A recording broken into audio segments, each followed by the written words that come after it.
See, the idea is understanding the power of content. Everyone wants to start a blog or write an article, but they don't really know what to do first.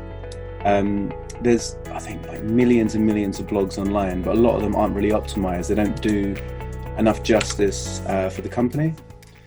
So the most important thing is to actually kind of understand, firstly, the strategy. So when you're creating content, what the purpose is, how you're actually going to put it together, and then which type of content you should be using. Is it right to do video, infographics, audio? You can kind of mix things up, and we can have a look at that in a minute. And then kind of for me, most importantly, is repurposing it. So if you're writing a brilliant article, don't just share it and leave it. There's so many ways that you can diversify, update it, and make it work a lot harder for you. And then I'm actually going to go into WordPress and show you how I do SEO for my own content. So once you create the keywords and you write the content, it's about optimizing that page so that Google can find it. So if you're a small business and you're trying to get brand awareness, you should really position your content to allow people to understand your brand, allow them to kind of get a taste for what your personality is like, what you can offer. And then you can look at the different goals. So we've got generating leads. So once someone knows about your brand, you could entice them with maybe some more information, a white paper, a case study to bring them into your kind of ecosystem. Then once they're a lead, you would look at converting them. So you would give them a reason to join, a reason to sign up.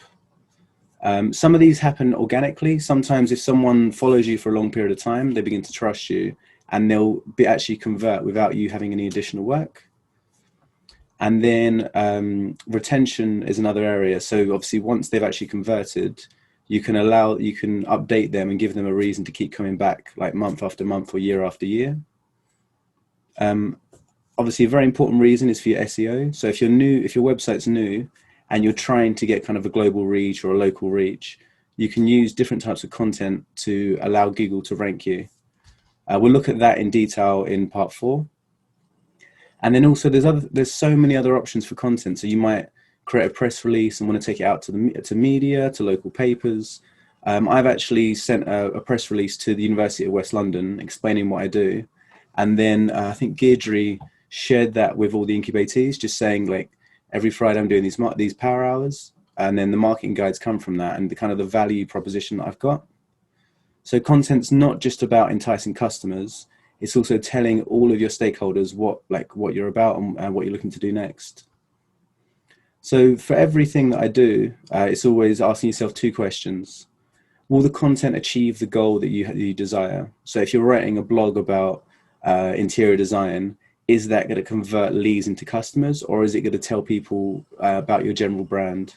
You really need to make sure that each piece has a purpose and you kind of understand who you're targeting when you write it. Second thing is, what's the value for the audience? I do marketing. There's millions of marketing resources, and I'm not going to compete against the big ones. I can't, but I want to make it tangible, practical, and local as well. So the value that I try to provide is kind of practical advice for small businesses who I can actually go and see face to face. I'm not going to compete against BuzzSumo, HubSpot, any of the big players.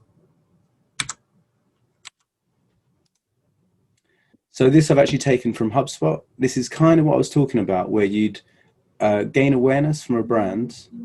Then once you gain that awareness, you can get them to evaluate it and kind of understand, start to take interest in your brand. And then when they've taken interest, you can push them down the funnel to actually purchase, either with a demo, consultation, face-to-face. A lot of what I do is offering a free 1-hour marketing consultation. And for me, that's my close. So I might, for example, send out a how-to guide, how to set up your website.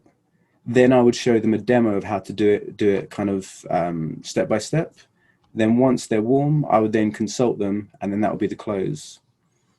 However, there's also different types of content for different parts of the funnel.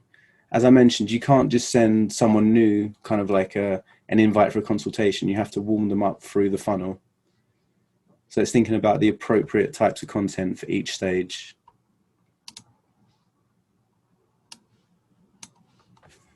Again, so this is what we're going through, just giving you a couple of examples. For awareness, you can look to do like top tips, how-tos, cheat sheets, little guides, little snippets of information that will kind of spark someone's interest.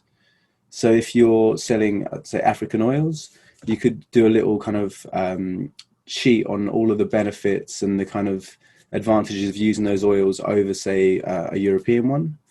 And then once you get people warm, you could show them a case study of someone who's been using it over the past 5 years so they can see the benefits, or maybe an in-depth product review. Once they're warm and once they're kind of maybe going back to your site, you could then offer them a coupon for 20% off, and that will convert them from being a lead to a customer. Yeah, again, the only step I feel that's missing from other models is a retention aspect. So once they're a customer, once they bought from you, that's when you focus most of your marketing to keep them in the business.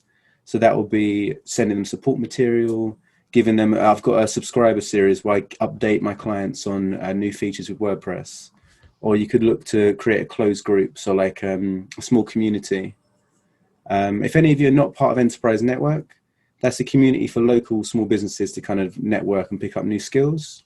And I use that as a way to kind of engage with people on an ongoing basis. Something I've touched on in another Power Hours is Hubspot. So if you haven't got a CRM and you haven't got a way to track, it's important to actually set up metrics first so you can monitor these.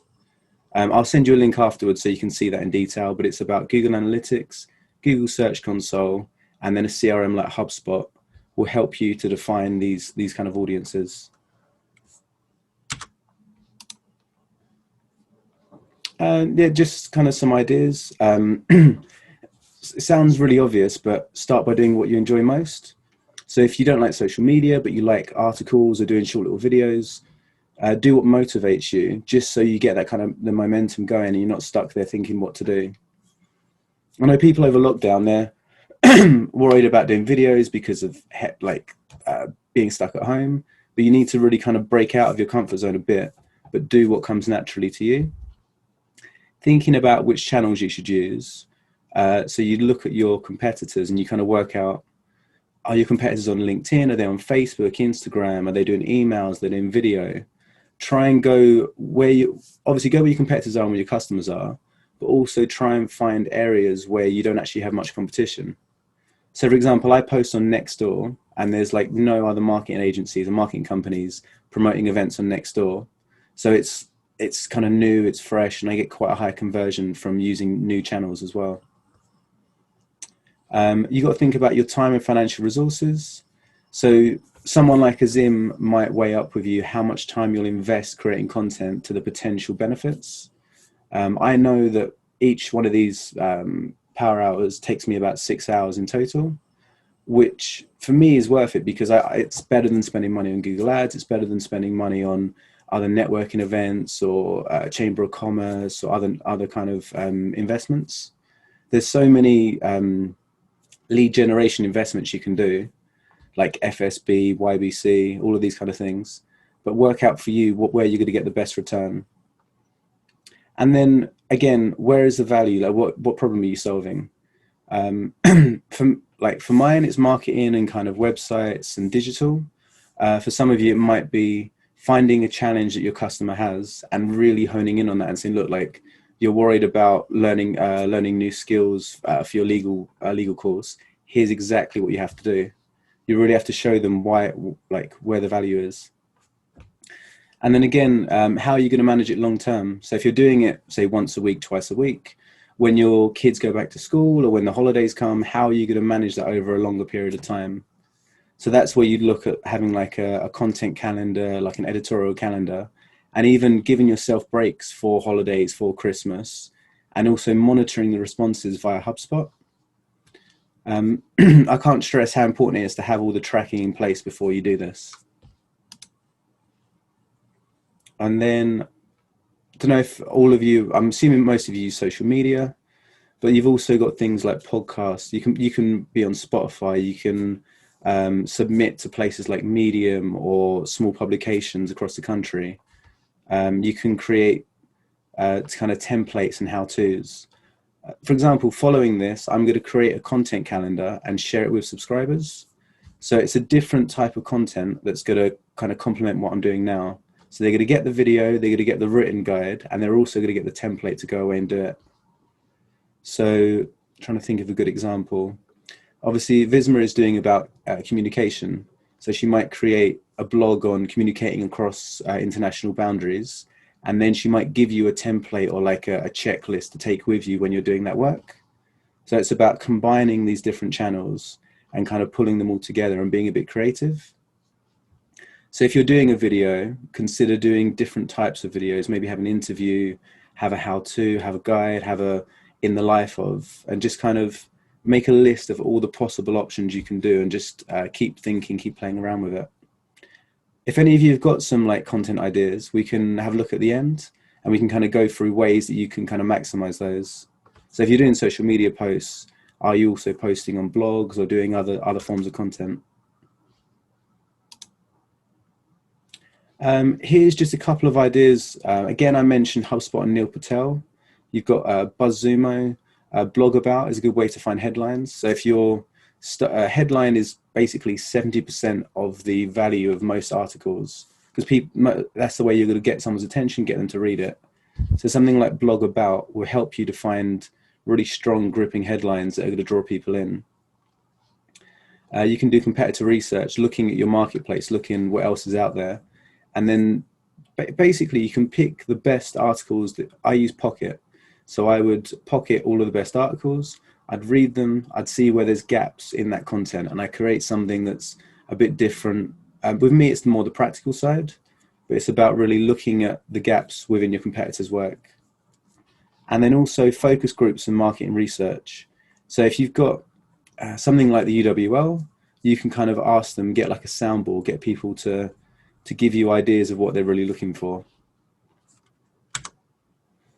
This is just an example using Neil Patel. I use it a lot for SEO kind of techniques. You've got content ideas. You can type in a keyword and it will give you all of the best ranking articles, which you can go and read. You can see how many times they're shared and by whom. So, and then you can also use that to look at their backlinks, which is something we'll touch on later. But yeah, it's a free service. Just pick your niche, pick your keyword, and you've already got like 20, 30 kind of topics to start with to get you moving. So obviously a lot of people, they'll create an article on their site and they'll say, oh, I'm doing 5 articles a month, and they're all sitting on my website, but no one's seeing them. You need to not only share them yourself, but get other people to share them. So this is kind of a very basic, this is kind of like the platform I used when I first started. So create an article on the website, share the article to like Facebook, Twitter, LinkedIn, Instagram, and use kind of little designs that you create. Like I use Canva to create short images to go with those blog posts. Once you've done that, you can then go and share it on Google Business. If you haven't already got Google Business and Bing, go back and obviously create a profile on there. And then once you've done that, you can go and share it with publishers, share it with people who might give you backlinks, people who might want to reference your website. So if you're in a niche, there might be like a body or an association, or maybe just like a local magazine that might be relevant for you. Quite important, something that not many people do is actually taking the highlights and then resharing them in future. So these are 45-minute to hour-long videos. I can then go back and I can cut out a 2-minute kind of quick, this is what you do for one topic, and share that at a later date. And that means I'm getting almost double the value from my content just by kind of repurposing it and sharing it. So that's kind of the basic, what everyone should really be doing, what you should be thinking about, looking obviously publishers, your Google, your social, and how you can maximize your website. I've actually got an overview of what I do for these events. I'm now just going to briefly go through some of the steps I take when I'm promoting these events. So it's about being integrated. As I said, I did 7 years in events, and I know the power of kind of content, like you got your seminars, your workshops. So you'd start by announcing the event, creating a basic event copy and an image. I use Canva, as I said, and do it for Facebook, YouTube, LinkedIn, and Instagram. And then I would share that on Eventbrite, put it on Facebook, put it on my own site, and that would be the magnet. That would be the core of what you're doing. You then share that on Twitter, Instagram, Pinterest, your other social media channels. Create a native post, like a well-written, longer article for LinkedIn, just because of the nature of the people that go on there. Add it to your Google Business and your Bing. It's free to do, and it gives you a nice little place. It gives your content a home on Google itself. Try and build up some partners. So as I said, I sent my stuff to Deirdre. You can look at working at business centers and enterprise hubs and other kind of key players in your niche. Then go back to Facebook. So I said enterprise network, Ealing freelancers, SME force for good. You can go back and share this content. If any of you do want to join Enterprise Network, I'm happy to share some of your work. If you've got content, stick it on there and I'll help you to push it out. As you build up followers, as you build up, say, newsletter subscribers, you can send the articles to them and they actually organically can share it for you. I know Zoe, who was one of my co-hosts a few weeks ago, she's been making a point of sharing all of my events with her network. And that just really extends the reach. It gets your content to a wider audience. And again, email to subscribers. So most of you would have got an email today about 11 o'clock just saying, look, here's the event.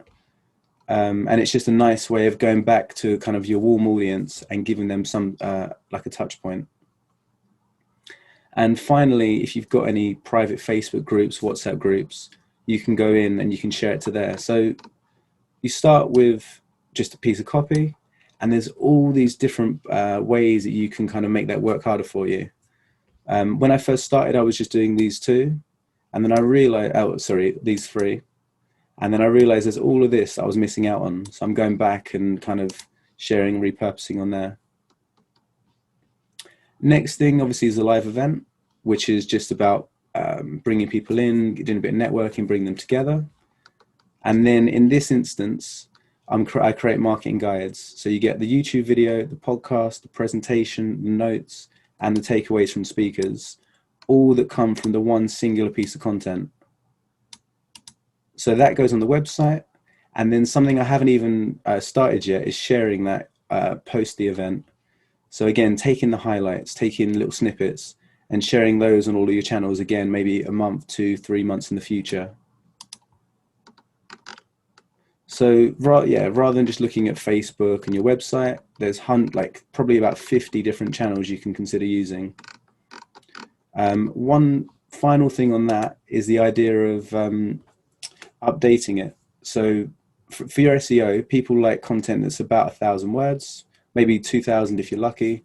But then if you go in every, say, 3 to 6 months, you update it and you make it more impactful, you give more references, Google will notice that, and your audience will notice it as well. So what they're going to do is push you up higher up the rankings because you're giving fresh content, you're giving content that's hopefully a bit better or more detailed or more useful than what else is out there. Has anyone got questions on basically how to maximize your content? Because that's quite a crucial part of it. It strikes me there's kind of two parts to this, because certainly when you put something out, you're being pretty undiscriminating in terms of who you're targeting, if you like, or maybe you're not. It's the issue of targeting your message to whom it needs to go to. I can understand in the secondary pieces where you're repurposing content. Mm-hmm. You've got a warm audience, as you said, so you're trying to keep them engaged. Mm-hmm. But it's that first bit that strikes me as how do you know that your effort is going in the right direction, if you like? Because you monitor it with Hubspot, so you can see how many leads, event bookings you get from different channels.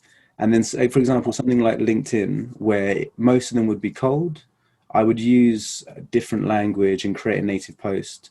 When it goes out to the email subscribers, I would be more kind of friendly and give more of the actual details of the article because they already know about it. Yep. So let me just share this. As an example, Google, I do, to be honest, just copy and paste, just it's nice to get it out there. These partners, you do an intro, so you'd say to them the value that their network is going to get from it. Sure. These are warm, so then you can kind of introduce it just as more of an update. No, I see where you're coming from. It comes back to what you said right at the beginning. Think through what you're trying to achieve with the content and then Exactly. tailor it accordingly. So, sorry, you did really cover that. No, it's fine. So, I mean, this is more of Altogether. an announcement. So, this is kind of saying a promotion for an event. I would like you to come regardless of where you are in the marketing funnel. We would like you to attend, and you kind of just tweak the copy depending on the audience. Obviously, if you're posting to your Facebook business page, it has to be kind of static content. But then if someone engages with you, you can then go in and give them more detail. Also, it depends on time as well, because these things do take time. You have to weigh up how much time you'd have, depending on the results you're going to get. But yeah, if anyone wants to go through their own ideas, we can kind of maybe add some more or tweak it depending on your audience. So that's looking at the basics of maximizing your content. And then just a few. I was talking to a like professional content writer yesterday, and it was just about being staying succinct. So I write too much. I need to cut everything down by about 50%. I think a lot of people, you'll go around the topic and you'll use extra sentences, extra language you don't necessarily need. So it's about honing it in and making it as prompt and punchy as possible. Also, using a voice recorder on your phone, if you actually read out what you've written, you'll notice a lot more kind of grammatical issues. You'll notice maybe you repeat yourself at certain points, or you need to kind of just tidy it up and make it a little bit more impactful. You can also look at asking an impartial person, so someone who you might have worked with in the past, or someone who's not family or friends, to give you some critical feedback. If you ask your partner or one of your housemates or your friends, they're obviously going to love it, but I don't think the end users might have the same feeling. And then we'll look at obviously editorial calendars and social calendars. So for me, an editorial calendar is for long form content. That's more about kind of your marketing strategy, what guides, what white papers you're going to promote. Your social calendar is a mix of kind of sharing that plus all of those kind of day-to-day posts, those little updates, whatever you do to engage your audience. But there's crossovers, but you should always have two, with editorial being more maybe for a year, and socials being for more the next kind of 4 to 8 weeks. And again, making room for topic information. So if there's an event coming up or an anniversary or time of the year you need to feature, make sure you leave room in your calendar to factor those in. And we'll go back into updating every few months. I can send you some videos on how you should be updating your content. So it's not just adding some more words in, it's about refining what's already there. And then looking at your SEO. I don't know if any of you were there for Power Hour 7 or 11 that actually went more into detail in SEO. But what I'm going to do is go and show you on my website how I would optimize it. So this was Power Hour 7. It's just based on easy SEO to rank higher on Google. So it's giving people their first kind of insight into what SEO is and how it works. So you can see on the left here, with WordPress, I use something called Rank Math, and you get a score out of 100 based on how SEO friendly, how optimized your pages are. So obviously you have to pick the keywords and you have to know the purpose of your content, but this just helps you to refine it and make sure that you've covered all your bases. Every piece of content would have a focus keyword, and then you can go through and make sure that's in your metas, your H1s, your descriptions, and the initial part of your content. You really want to be focusing your title, one sec, your title, your snippet, where it gets shared. So this is how it would appear on Google. And you can see I've got it in my title, my link, and my description. And that's a way to kind of get the most from your SEO. You've also got the alt text. So when you create an image, you should also make sure the image uses those keywords. Any external links, maybe if you're doing external links, make sure they have a no follow and also an open in new window. That just means that people aren't going to basically people aren't going to go from your site to somewhere else and not come back. So when you're creating a link, as long as it's an external link to another resource, You could do add no follow, which means you wouldn't give them SEO credit if you chose to. And then most importantly, open in new window. And that just means you're not going to lose those users. This one, so 7 and 11 are quite good. If you're new to SEO, again, you got the video, you've got the audio, and you've got the presentation there. It's just looking at page speed, image optimization, internal, external links, and it's a nice kind of quick overview. So here, we've done this one. We're just looking at obviously driving customers to your website. So as I mentioned, we did empower our full team. We actually went through everything you need to do to encourage people to go to your site and to stay on there. So this is about getting your tracking in place, understanding where your customers are and how your competitors are marketing to them. Make sure that all your branding's like on point and professional before it goes out. Then to create a compelling story. So in this case, that's the marketing guides. And then looking at nurturing. So that's about giving them regular updates, putting them into your ecosystem, giving them a reason to like connect with you on a weekly or monthly basis. And then again, all the way through this funnel, you'd look to monitor your results. I've also got a very, very quick, I think it's like 8 minutes, that goes through all of that in detail that I can send to you if you want. And that's, we're actually doing an extended version of this because the feedback from this one was really good. So we're now looking to go in and doing like a case study with someone, showing them how they went from setting up their company, how they can build up a story, build up their brand, and actually drive people to their site. When you're creating your social media and your content, you can use Canva to create those easily without needing Photoshop or graphic design skills.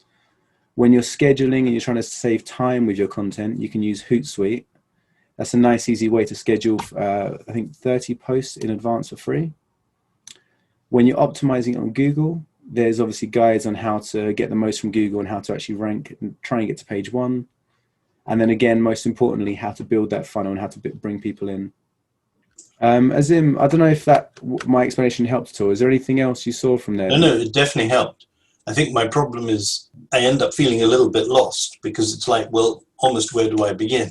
But I think actually it's following the advice at the beginning. Actually just think through, what do you want to achieve with this? You know, what are you trying to actually make happen? And then think through the steps. But to be honest, there are so many steps to it that it feels like you can get bogged down in each one. That's why this is more of like a reference point. So hopefully I'm going to be updating the content, and then you can come back in 6 months and it will have like a plan. So you have your own template to follow. So it's more of an overview of what you should be doing kind of long term. Yeah. But I know it's the most important thing is starting with stuff that you enjoy. So finding the channel, finding the way that you want to express content that you enjoy, and then doing everything around that, and also trying to work with a few partners as well. If you can get other people to share the work that you're doing that you enjoy, it's going to go a lot further. Well, I think you're right. Having that kernel of what's important and what people can latch onto is going to be an important part of it. It's part of the story, if you like. And forgive me, I'm going to put words in your mouth, Mufadzi, but what I picked up on was the sustainability, the working with women's groups and giving them an income. And it's like you've given, I mean, not that I use face oils, but you've given me a reason to buy one, in a sense, with that story. And so, you know, that it's something like that, where you've got something to communicate. And Visma, I'm sure you've got something to say on this, but you've got something you need to communicate there and want to get across, and you can build around that. I think part of my difficulty is it's doing that work to begin with, to identify what it is you really want to get across. Yes, I want more customers. But actually, I haven't really thought through what type of customer I want. You know, what's the message I want them to latch onto, right? You know, I can help. It's not actually much good, even if I think I can. You know what I mean? It's doing some of that early work, and then some of what you're doing follows through. And I guess I missed some of the earlier power hours where some of that was made clear. Yeah, I mean, the 14 was kind of the pivotal one. So that's what you're saying about understanding what your customers want and how you can target them. I don't know, sorry, Zita, you said you're a design company. Do you do any kind of marketing or content work? So we're a startup and jewellery business, and we design the pieces ourselves, and then the jewellery is manufactured abroad in India. So we're at the very early stages. So we are actually, I have a question to ask about, like, your presentation has been very informative, and I've really learned a lot, but SEOs just give anxiety, to put it mildly. Like, it's such a huge area. Like, I presume starting out, we'll just like be, introducing ourselves, who we are, what we do. Storytelling is going to be a big part of our brand. I presume we just don't concentrate on SEO starting out because it's a minefield. Should we just get out there, introduce who we are, and then as time goes on, get involved and do more research on SEOs? There's a lot you can do as kind of like a one-off. So, for example, setting up an account on Google Business is, for me, a priority. Anyone I work with, I'll set that up for them. It takes about an hour, but you have that place on Google. You have a place for people to review you. So every time someone buys from you, you can give them that link to Google Business. You can also do some basic things to your website, and then you can leave it and you can forget about it for 6 months. You can forget about it for a year. But it is important to do those things initially before you get started.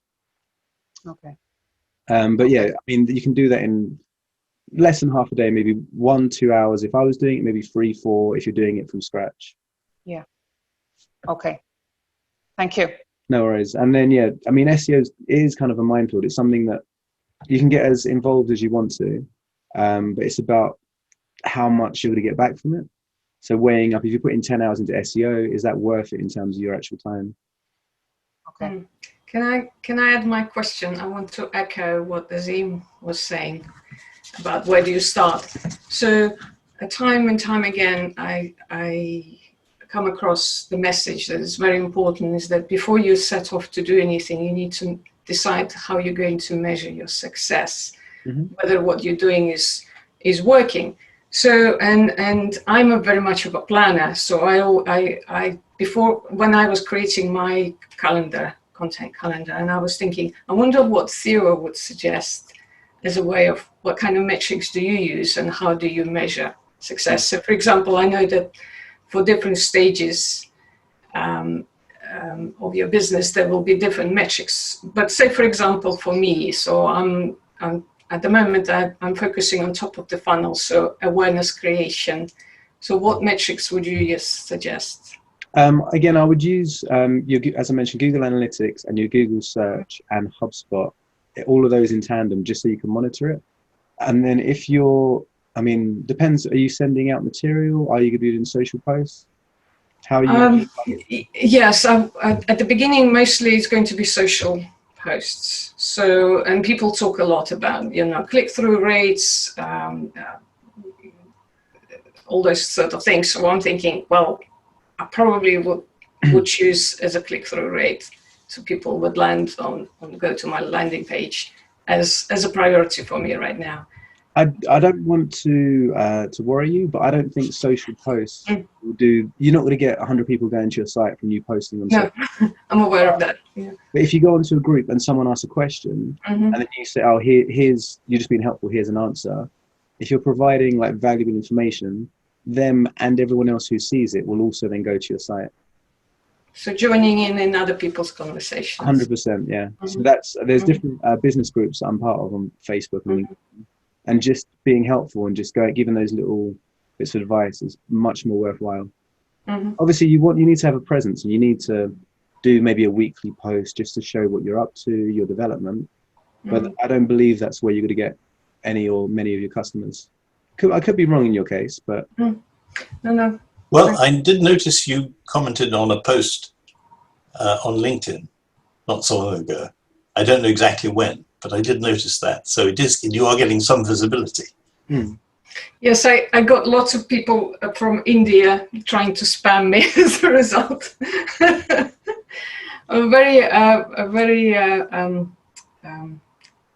I would say, how to say, yeah, all these marketers from India, so they're very active. So they are doing their social listening, so they know. Yes. I think I get the same. Like every day I'm getting 5-6 invites from India that I don't recognize at all. Just, I mean, you have to kind of weigh up if any of them are actually valuable. Narinda, sorry, you've had a lot of experience with setting up companies and working with startups. Is there anything else you can add? Any recommendations? No, brilliant, Theo. I think you've covered some great content, and yeah, there's some really useful tools in terms of setting up automated posts. I've used Hootsuite and various things in the past. A lot of that stuff has really advanced quite a lot since I've been using that actively. But I think there's different businesses that are set up for different things. For example, if you look at a very basic level, for one particular business, getting the branding right, getting a website up, first of all, getting some content to support offline activity. That's a very starting point. So for the property business, I'm sort of at that point there. But for another business, which is a health and nutrition business, there's regular content being developed but not really utilized.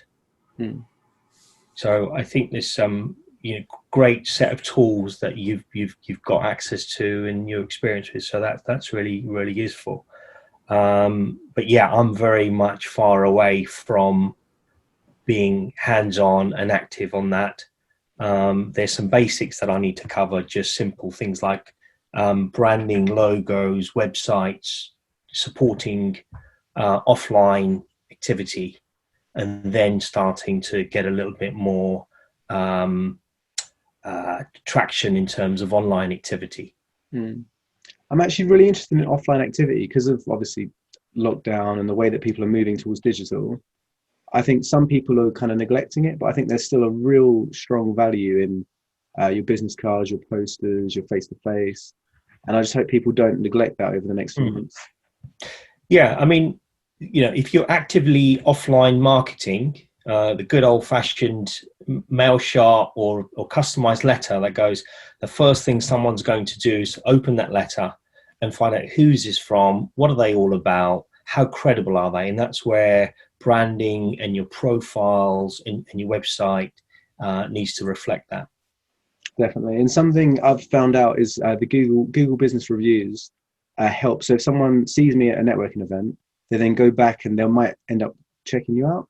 If you have like a strong testimonials, case studies, it's basically closed a lot of jobs, just having those reviews.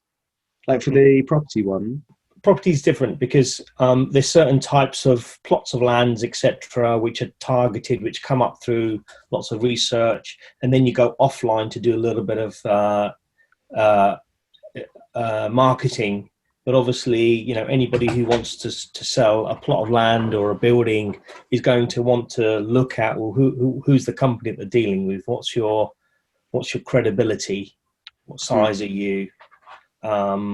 It's more from that, and those transactions are going to be just a handful a year. So, and they're large transactions, handful a year, but it's all about profile and branding and being credible.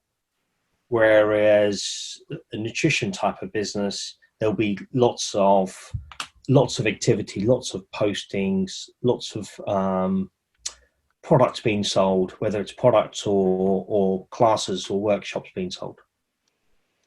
Yeah, I think nutrition is definitely more active. I'm working with a couple of personal trainers and nutritional therapists, and they actually do really well from Instagram shops.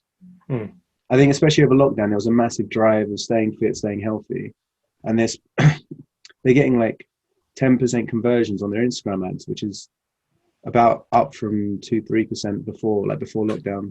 It depends. I mean, I know if you're in kind of weight loss, Pilates, yoga, they're the kind of ones that have done really well.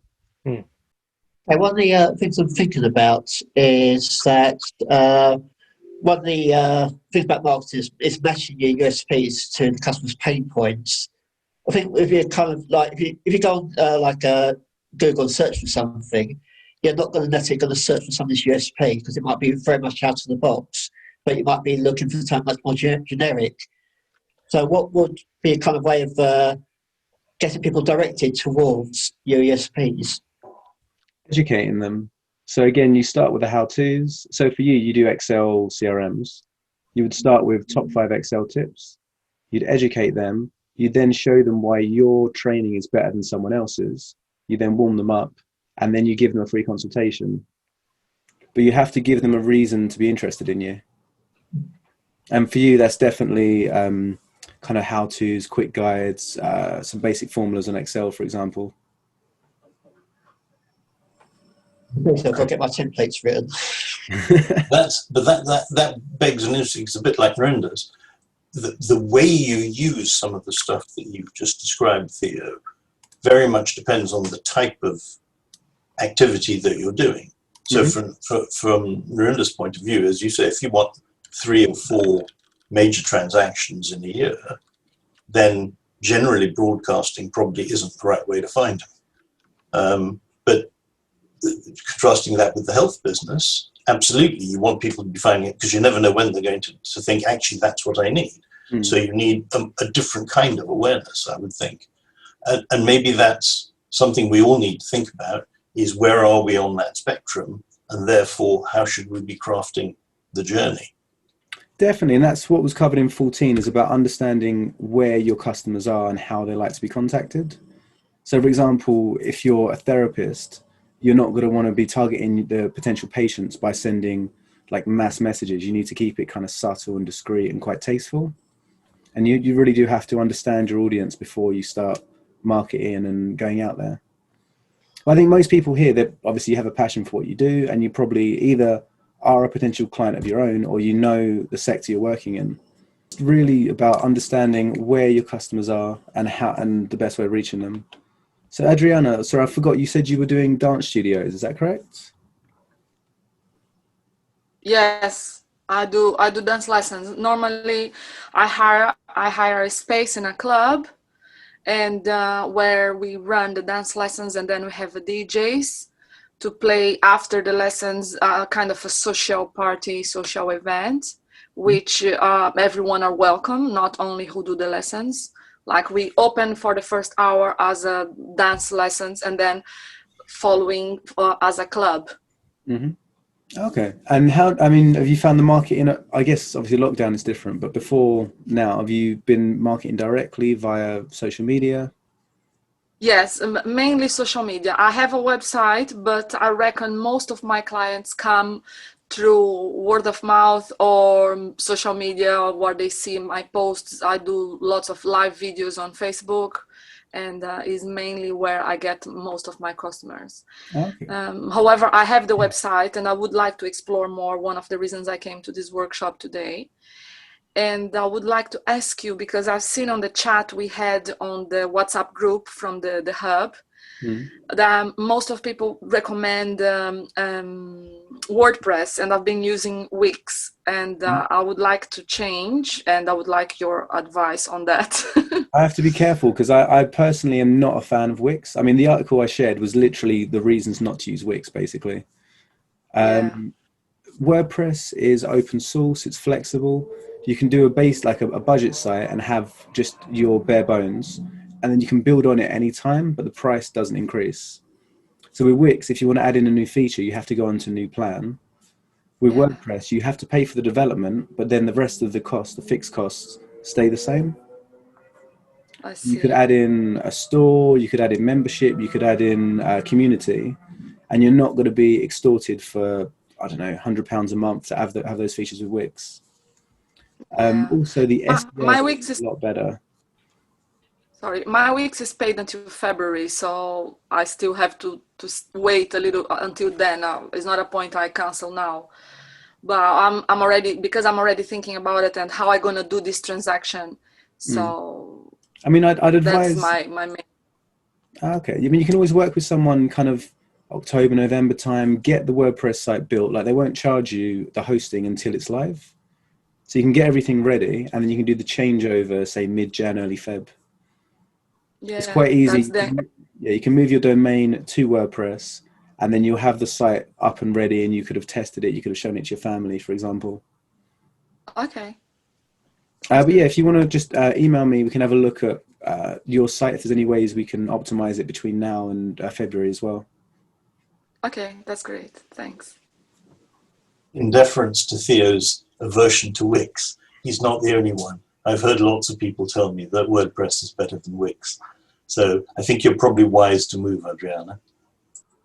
Yeah, thanks. I mean, a lot of, because I work a lot with health professionals, so my kind of main niche is kind of therapists and counselors.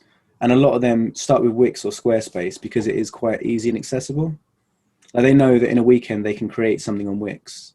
But then after 2 years in the business, they come into me saying they're just nothing's coming from it. They're not getting the rankings they want. It's just, it's so limited and it's so ring fenced in terms of what you can do. But I mean, I have to say, for a few special cases, Squarespace can be the good option, because if you only will ever need a showcase site, Squarespace can have some benefits. Wix for me is trash, but WordPress is kind of like where 90% of people should be. It gives you so many opportunities. I don't know, Narinder, are your sites on WordPress or Wix? So when you talk about a sort of showcase site, when you just have a nice site with just some graphics on, it's very static, that's on Wix. Okay. It's very simple because it can be easily changed, but that's all it is. It's just a site with just pictures and some services that we offer. There's nothing interactive about it. There's no SEO. There's nothing at all. I mean, yeah, for SEO, Wix does have its own SEO. It's under the marketing section, its own SEO builder, but it is very, very limited. I can give you a link. Actually, I think everyone should do this if you get a chance. I'm just going to share my screen for a second. One sec. So there's a report you can run on your own site for free. As I mentioned, I use Neil Patel quite a lot. You can put your own website in there, and it will tell you how you're doing for SEO. It will give you a basic report of changes and improvements you can make to your own site to help you be found on Google. And it literally is just neilpatel.com. And that way you can see if Wix is actually giving you any results, if there's any errors in terms of the way it's set up. Okay. But I mean, like for a showcase, it can work. It's just, it wouldn't be my kind of go-to. Yeah, our site is we run it off WordPress. It's an entire learning management system. We use a WPLMS theme. Mm-hmm. So it's all the courses are on there. There's a shop front using WooCommerce, so they can buy the courses. So it is quite complicated, and I run that myself. But the marketing, we do a lot of what you've said. So we've got. I use Canva, love Canva, cool. Especially is because you can resize the images for the different platforms. Mm-hmm. It's all pre-prepared. So if you create an image and you create it for Facebook, and then you just change, and it gives you a new version for Twitter, so it automatically resizes it for the platform you're using, which is good. And I also use it for the headers for my blogs on the website as well, because you can create that. That's good. But there's a few things I picked up that we will sort of use. When you were saying about the audio recording to see how things are, we've just started using an app called Otter.io. Mm-hmm. Otter AI. Mm-hmm. And that's really good because you can talk into it, and it'll actually turn it into text that you can use as text content. So if you're out and about and you've got things in your head, you can just talk into your phone, and then it will convert it into Word, into a text document, and then you can use that. So it saves you having to sort of remember it, write it down, type it. You just talk into your phone, and that is actually, we find that's really good for especially short things on the go. Would you mind putting that in the chat? And what I'll do is, in the actual marketing guide, I'll have that as a resource. Yeah, I'll find the link and I'll post the link in there. The only thing is, I talk too much. I'll have too much text to go through. I think that's a really useful tool for when you're trying to plan your business, get some ideas. Yeah, it's great on the move. You can just pop it open. I've got a thought. If you haven't got a text, you can just talk in. As long as you're confident enough talking out in public, it can be a bit mad sometimes. But that's quite useful. Thank you for that. That's really good. Yeah, but most of the other stuff we sort of use, but I think there's some things we maybe need to piece together. I think some of the stuff has been done maybe independently, so it may be that there's more of a a holistic approach to it. So we're making sure we're doing all the things together. So yeah, that was good just to sort of piece a lot of that together. But I'll post the link now. Visma, I know you said you had a content calendar. Would you want to go through that, or? Sorry, you're muted. No, not. It's just on your recommendation, so I went on, had a look on Neil Patel's website, and he had this very good article and very good guide how to structure the whole calendar. So he specifically talks there about editorial calendar. And then I looked, Hootsuite has a very good blog article as well, how to create a schedule calendar. So I was really kind of looking at the top down. For me, it's two parts. Part one, decide what the strategy is first, and then do the planning, because it's very easy to get into and start creating content. And I have been playing around and creating video content for quite a while, but it all was kind of, it didn't really have a coherent structure. So what I need to do now is to put it all together. It's like, what is the core message that I want to communicate to people, and who would be the people who would be interested in this, and how it would help them in the work that they do. I think that's really good. And also like obviously planning as well, because a lot of people, they'll write all the content and they won't really have that kind of time frame or that structure. So it's good that you're thinking about that first. Yeah, and the most important thing of anything is consistency, which is my number one challenge. I'm the multitasker, and I run away with another new brilliant idea that I have, but actually deciding video every week is probably looks doable to me today, but how will I feel about it in 3 months' time when I bog down with other things? So I'm thinking I'll start small. If I can publish content every 2 weeks, but do it consistently, then I'll stick with that. I think that's the number one rule, really, for me at least. Yeah, I think two things. So for my social, for my content, I always set a day and a time. So I know that every Friday, 12 o'clock, I do this. Every Monday morning, I'll write the event announcement for the next event. So having that blocked out bit of time kind of gives you that structure.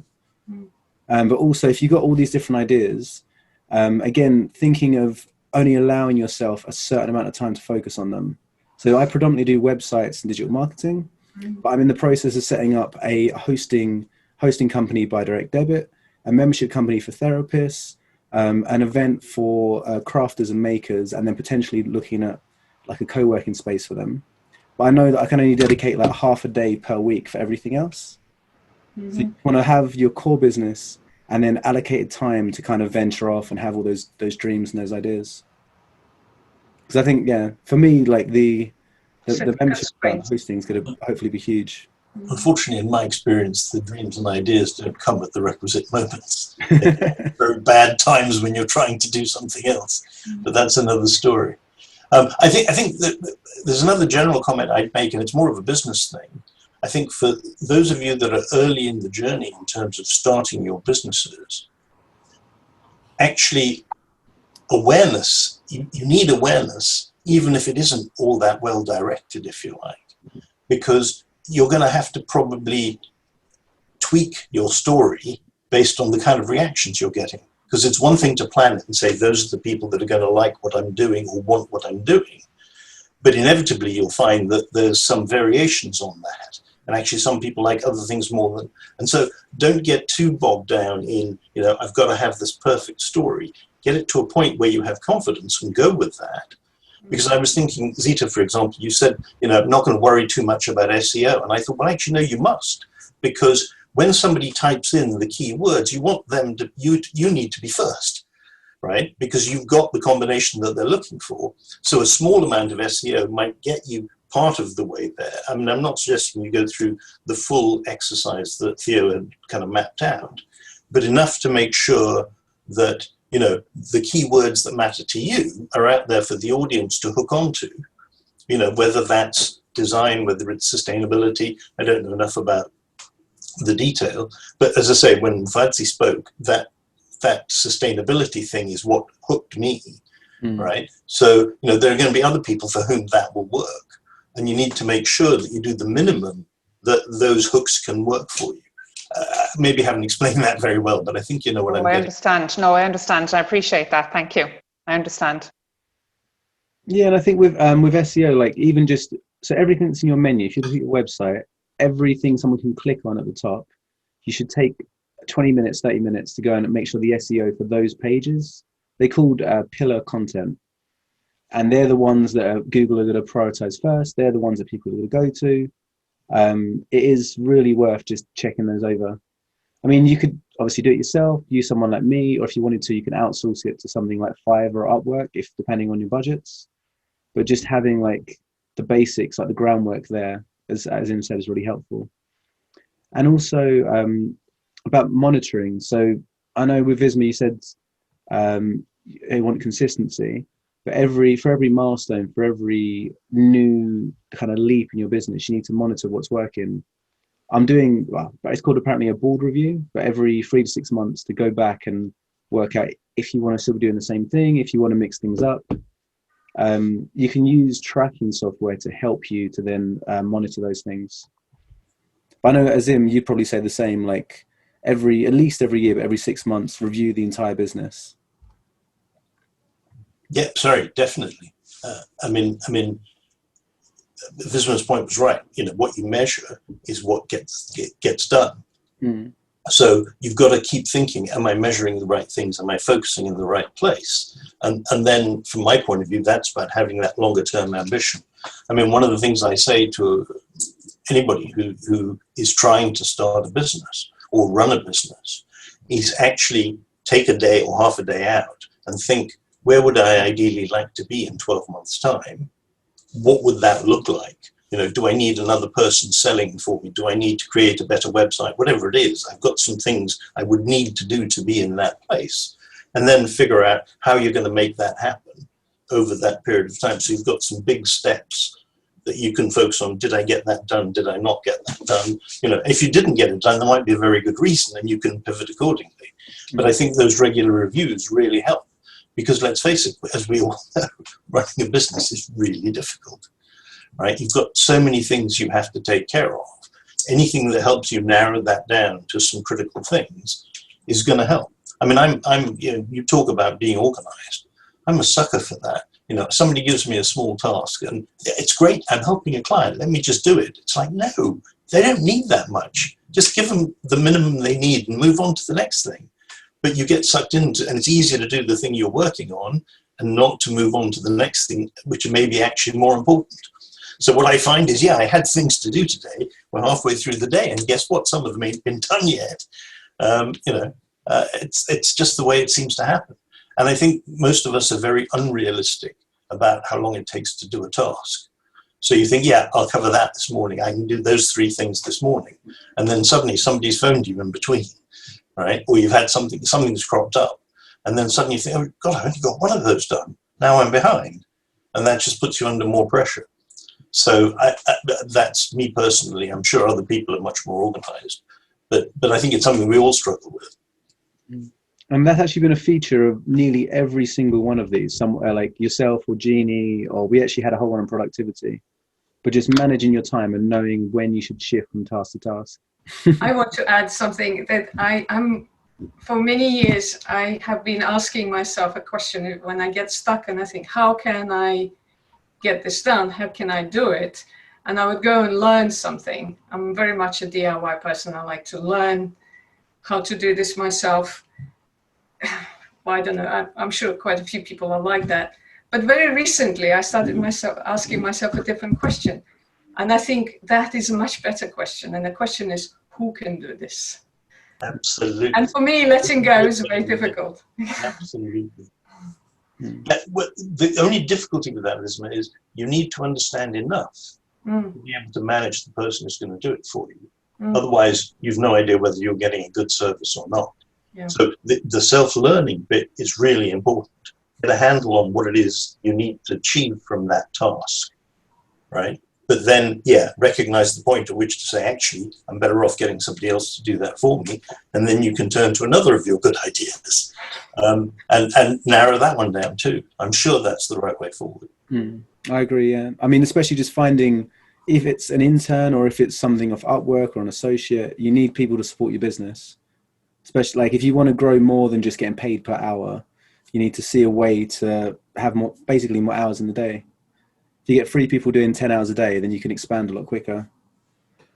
But I think, Azim, as you said, like trusting them and actually getting them on board and as part of like your kind of team and your mindset is quite tough. But that is another central question for all of us that are trying to build something, right?